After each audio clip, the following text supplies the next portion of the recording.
அபிராமி அந்தாதி. பாடல் 20. வீடு வாசல் முதலிய செல்வங்கள் உண்டாக.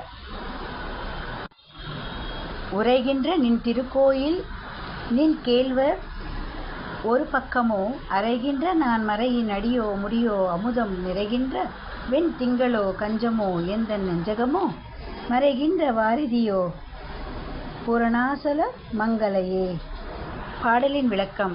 என்றும் பூரணமாய் விளக்குகின்ற அபிராமி அன்னையே, நீ வீற்றிருக்கும் திருக்கோயில் நின் கொழுநராகிய சிவபெருமானின் ஒரு பாகமோ அன்றி, ஓதப்படுகின்ற 4 வேதங்களின் ஆதியோ அந்தமோ அன்றியும், அமிர்தம் போன்ற குளிர்ந்த முழு சந்திரனே அன்றி வெண் தாமரையோ இல்லை, என்னுடைய நெஞ்சம்தானேயோ அல்லது செல்வமெல்லாம் மறைந்திருக்கக்கூடிய பார்க்கடலோ தாயே, நீ எங்கும் நிறைந்திருப்பதால் எதில் என்று தோன்றவில்லையே.